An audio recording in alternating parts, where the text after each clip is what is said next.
Hello. Yeah, sometimes I don't feel, not that I don't feel like doing making the video, but more like I'm not in the right frame of mind. Yet I try to force myself to do it, regardless, which probably or might not be a good idea. I'm not sure, but anyway, here we have 4 CDs. These were picked kind of at random, and these are all secondhand. And looking at them, none of these are particularly. None of these are CDs that I listen to a lot, and or that I'm a fan of the artist really of any of them. But let's go through them just as a kind of I don't know, like I said, a random selection. This first one here, you probably don't recognize that front artwork because it wasn't a very big album. See, it cost me 50 cents. This is 7 Mary 3. Now, if you're like me, probably the only 7 Mary 3 song that you know is that song Cumbersome. I Have Become Cumbersome, which is around or about 1996, if I'm guessing. Might not be. Might be a little bit later or earlier than that, I'm not sure. And they kind of, you kind of group them together with those post-grunge mid-late 90s bands. But I don't know. I'm sure I probably do know some other songs of theirs, but I off the top of my head, I don't. The only one I know is Cumbersome. And looking at their Spotify, Cumbersome has 94 million streams, whereas the second place, which is called Water's Edge, has got 18 million, which is quite a drop-off. Let's have a quickly play Water's Edge, just to see if I recognize it. I'll talk over the top so that it doesn't get taken out by some kind of copyright identifier from this babble, I guess. No, this doesn't sound in any way familiar to me. No, don't know that song. Okay, so that album, which those two was a mean. Okay, that came out in '95. Well, this one here is the follow-up, which is called Rock Crown on Atlantic. So they had a major label deal.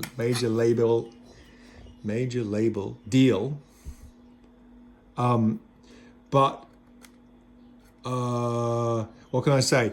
I didn't particularly like this album. I just picked it up because I recognized the band as that kind of 90s band, and I thought, well, 50 cents, I'll give it a try. When I bought this probably 2 or 3 years ago. And I'd say I've only listened through to it from end to end twice. Once when I bought it a couple of years ago, and then once again on about 3 or 4 days ago on Friday afternoon. And I don't have any memory of the first listen, but my second listen, I was not really impressed at all. Not saying it was bad, but nothing stood out to me at all as even a little bit interesting. It kind of sounded like very boring, generic, mid-late 90s rock. This came out in 97. Recorded in 96 in New Orleans, but released in 97.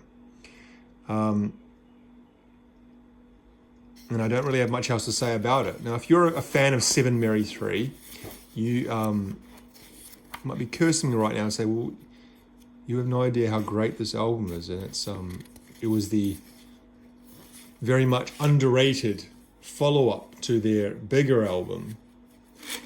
But for me, I'll say that the one thing I like about this album is the artwork. I like that there's no text at all. It doesn't have the band name or the album name anywhere on it, so it's completely bare if we took away that 50-cent label. I like the way that kind of lens flare or light is coming through there, and the kind of movement of the guy walking across the the shot. That cross in the background, I guess, is a church or something, or some sort of religious building. And then the tree as well. It's got a nice composition. But for the music, yeah. Sorry, not much else I could really say about it. It's all quite boring, if I'm being honest. Next up, Steve Miller Band. Got a little bit more recognizable and famous. This is a greatest hits collection. You can see that the front cover is smashed or cracked in two places. And this is quite an old feeling, an old looking CD. It has the kind of feel of a CD from the, like I'd say, I call them the first generation of CDs, when the first CDs came out in the mid 80s. You can kind of tell that by the, what do you call it? The quality of the printing on the booklet, I guess, and then also the CD itself, like the kind of artwork or text or whatever they have on the front side of the CD. And you can see this is very quite old school. Now, I don't know when this CD actually was released. I know the actual greatest hits thing came out in the late 70s, when it was released, I assume on vinyl. But the actual CD pressing or release, I don't know. There's Steve Miller. Quite an un-rock and roll face. Like if you cover his face, we've got the leather jacket and the sunglasses, and maybe the hair and the Telecaster, but there's something about the composition of his face that does not scream rock star. What is it? It's quite a short chin. Is that it? And if his chin was kind of longer and more square, it might Anyway, Steve Miller Band is kind of stereotypical mid-late 70s rock. If you turn on a classic rock station and you listen to it for half an hour, there's a fairly good chance they're going to play a Steve Miller Band song. Jungle Love, The Joker, of course, Fly Like an Eagle. Those would be his big three. But some of these other ones are here as well, like Rockin' Me and The Steak. I've heard those on the radio, I'm sure, before. Actually, anyway, so for me, they're kind of like, people call, it's quite funny, you see online the term dad rock, and now young people are referencing music that I like, that I grew up with, like kind of grunge bands, like, Nirvana and Soundgarden and whatever, as dad rock, which, it's like, for me, it's like, how could, that's dad rock? That's not dad rock. That's like, this, that, and the other. But for young people, obviously, that's old. And I guess a lot of people, their fathers listen to that kind of music. When I was growing up, I'd say this, even though my dad didn't listen to this, but this is what I think of as dad rock. Kind of that kind of very, quite nondescript, generic 70s rock. I'm not saying that it's in a negative way, but that's just kind of how it was just so everywhere that used in TV shows and advertising on television ads and everywhere. And that song Jungle Love, they use that, and everybody loves Raymond, or everyone loves Raymond. Is it everybody loves Raymond or everyone loves Raymond? Everybody loves Raymond. They use Jungle Love as the opening credit song for a few seasons, I remember. He must have been a fan, I assume. So yeah, I can't remember how this would have been $1. I don't have much else to say about it. It's kind of, again, very 70s feel with the artwork, isn't it? That kind of like, almost like, what do you call it? Airbrush type look. Like you'd see that painted on a van, on those 70s panel vans, and they'd have artwork like a sunset or something like that. I can imagine that being painted on it. Next, it's probably not familiar to almost anyone watching this. That's a New Zealand band, Rubicon. They were around in the early 2000s. And you can probably kind of tell from looking at that, you can almost guess what kind of music they play. pop punk in the vein of, I don't know, a Cut Price, Blink-182, or that kind of Simple Plan or something like that. To be honest, I never particularly liked these guys. Actually, there's none of their songs I really like. I bought this a few years ago when I was in a big New Zealand music kind of push, where I was trying to get as much New Zealand music CDs as possible because they seemed like a good idea at the time. And so I ended up picking up a few things, not a huge amount, because often these ideas only last for a couple of weeks, and then I think, oh, why am I getting things that I don't really want? And again, I'd say I probably listened to this once. It's interesting artifact there, the little Sounds music store price sticker. Sounds was probably the most ubiquitous or successful, common, popular, whatever you're going to say, music chain store in New Zealand. So if you wanted to buy a CD or a cassette tape, you would go to a Sounds, and most shopping malls had a branch. I remember there was 2 or 3 Sounds on Queen Street, which is the main street of Auckland, like the high street or the downtown kind of main shopping area. There was like 2 or 3 branches of Sounds dotted up and down the street. And $26.95, this was released in 2002. So 22 years ago, to $26.95. Even now, if I went to a shop and the CD was $26.95, I think that's a little bit expensive for like a new release. But $26.95 22 years ago was supposed to be a discounted price back then. Just shows you how ridiculously overpriced CDs were for so much of my youth.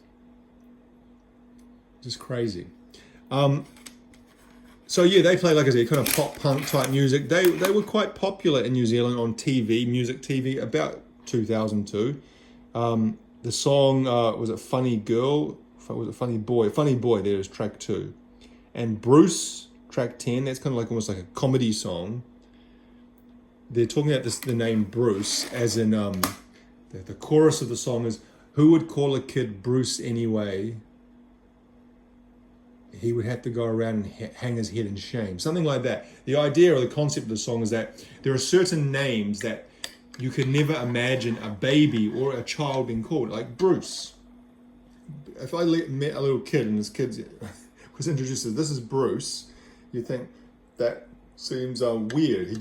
I can't imagine a child being called Bruce. It's like a man's name. Like Stan, that's another one. Or Brian.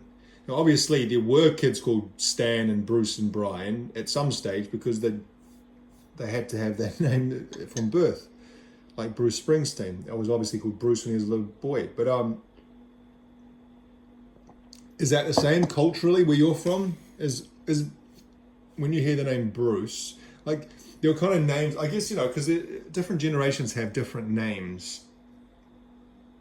And they have like kind of a very sometimes short bursts of popularity that only last a couple of years sometimes. Some carry on for decades.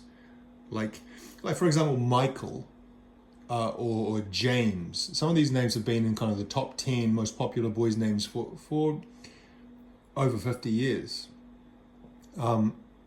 Whereas others, when I was a kid, I think my friends, maybe it was because where I grew up, but so almost every boy was called Matthew, Mark, John, James, Christopher, Michael, Anthony, Stephen. Very kind of, in my mind, kind of just traditional normal boys' names.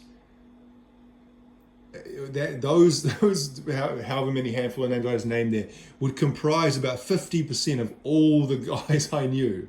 It was like 10 Jameses and 5 Marks and 15 Anthonys and I guess nowadays it's like Oliver and Noah.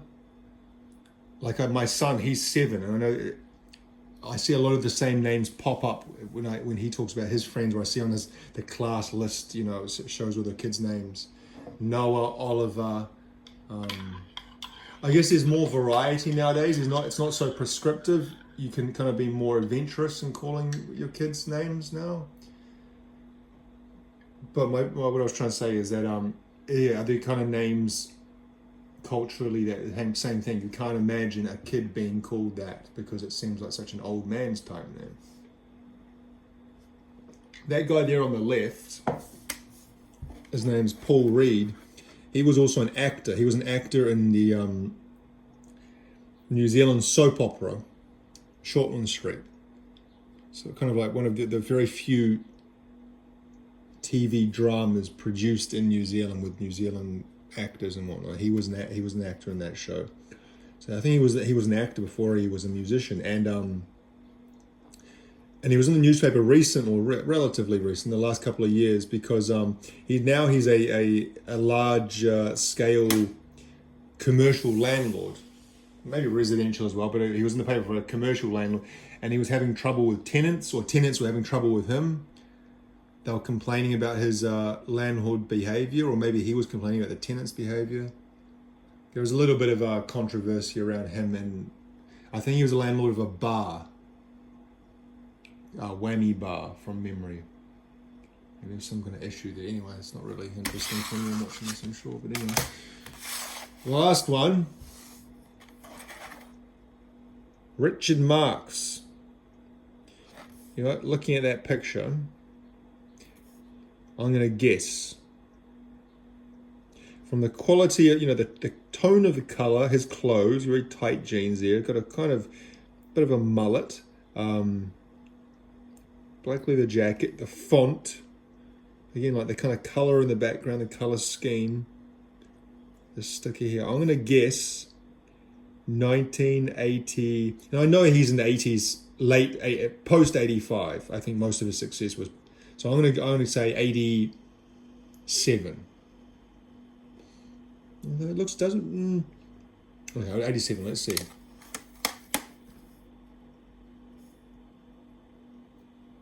It's not focusing. 86, I think it is. Is it 86? Yeah. Oh, no, 89. 89, okay. So I thought it was going to be a little bit earlier than that because I thought it looks... But okay, so this was released in 1989. And this is the album, Repeat Offender. Now, Richard Marx is synonymous with like easy listening, soft pop rock. I won't even say rock, soft pop. I was never really a fan. I still wouldn't call myself a fan. I remember when I was a university student, I used to work in a restaurant and in the evenings, a pizza restaurant, and we used to close up, and after the shop closed, the restaurant closed, you had to spend like 30, half an hour to an hour cleaning up every night. And I remember the manager of the shop used to blast music while we were doing that. And it was his choice. And I remember he had this Richard Marx CD. It wasn't that, it was a greatest hits CD. And so when I think of Richard Marx, I think of that. And to be honest, a lot of the songs were recognizable. A lot of the songs that he would play, and at the time I wasn't thinking, this is Richard Marx. I was just thinking, I remember that song. I've heard that song. I remember that song. So I probably do know, but the only song I know by name is the one mentioned on the sticker there, Right Here Waiting, which I would say is his most famous song. I might be wrong on that. I'm going to check the Spotify to see if it is his most streamed song. Richard Marx, grandson of Karl Marx. No, he's not. I made that up. Yes, Right Here Waiting got 500 million streams. Now and Forever. Isn't that one of the lyrics from Right Here Waiting? What's that one? Let's just play that quickly. Have I heard that before? I might have heard it, but it doesn't immediately stick out. Actually, I've heard that one, yeah. He's not rock at all. He's just a very kind of easy listening, soft. Hazard, Endless Summer Nights. That sounds interesting. Do I recognize this song? That's not on this album. This is on another one. Oh yeah, I've heard that song. Oh yeah, that's like a really it matches that, doesn't it? Endless Summer Night. It's kind of got that real, almost like it would work well on the cocktail movie soundtrack. You know, the Tom Cruise movie that Kokomo's on. That I would, if I was the music director, I would demand that we buy the rights to that Richard Marx song "Endless Summer Nights" and put that on the cocktail soundtrack because it would fit perfectly. So the reason why did I buy this, because I'm kind of bad mouthing him, is because the other thing it reminds me of is my wife. My wife is not really a music person. She likes music as much as anyone likes music. Not many people don't like music. You know, I remember I had a student. I used to teach adult students, so this is not like a kid. This guy was probably in his early 20s, and we were in a discussion once about music, and he just said, "I don't like music." Not like I don't like this music, or I don't like rap, or I don't like heavy metal. It's just I don't like music. Like if I get in the car and there's music on, I turn it off, which seems bizarre, but obviously there are people out there who don't enjoy music. There he is. Oh yes, my wife is not. You know, she likes music as in, you know, the way that I guess most people like music, as in songs they hear on the radio or songs they hear in a movie or things like that. But she doesn't really go out of her way to listen to things. I've introduced her to a lot of to a lot of music, and I brought her to a lot of concerts. She's seen a lot of concerts with me of things that she probably would have never have seen otherwise. But when I first met her and we were talking about music, the one thing that she could name is that she liked the song "Right Here Waiting" by Richard Marx. And so whenever I hear that song, it reminds me of my lovely wife. And yeah, I would say I haven't listened to this CD since I bought it, to be honest. But when I see things like that, like when I see these 4 CDs on my shelves, and you think, well, if you don't listen to them, and some of them you actively actually kind of don't like, why do you keep them? And I think, well, okay, if we go through one by one, Steve Miller Band, I do like that. There are some Steve Miller Band songs I really like. A Greatest Hits is the perfect thing for a guy like that, because I'm not the kind of want to go into the deep cuts. I would never get rid of that. 7 Mary 3, I had a real goal at one stage of us getting many alternative rock type albums between the years of 1991 and 1998 as possible. I wanted to kind of just like really make a you know, what do you call it, a very defined collection within those years. And so I was kind of buying anything from that time. And so I kind of still have that feeling. I still have quite a lot of stuff on my shelf from that era that I don't particularly, I'm not a huge fan of, but I don't at this stage want to get rid of. So that's my thinking with that one. Rubicon Primary, I absolutely would get rid of this. And if someone came up to me tomorrow and said, "Hey, I love Rubicon," I say, "Well, I've got this CD. Do you want it?" And they go, "Oh yeah, how much?" I say, "Well, you can have it. You don't have to pay me money for it." So that's something that I probably will remove. And this one, like again, this has got like a sentimental thing for that. And I kind of do have like a soft spot for late 80s kind of soft rock, pop, easy listening stuff. So yeah, not everything I have on my shelves, since I have over 1,000 CDs on my shelves, and then probably another 600 or 700 in boxes. Not everything is like, "Oh, I love this, I love this." A lot of them I'm like, eh. A lot of them like, "I don't like this." Not a lot of them. Some of them I'm like, "I don't like this." So that's just how, you know, when you have a large collection, that's just how it is, isn't it? Anyway, that's 25 minutes. I'm glad I made the video, right? That kind of released some stuff from inside me, I think, by talking. You know, sometimes you feel a bit, well, I feel a bit bottled up. Not even bottled up, just kind of just like too inside my head. And then when you're kind of just talking about something external to yourself, like random CDs, it kind of helps to open up maybe some blocked things in your psyche. Anyway, we'll leave it there. Thank you very much for watching.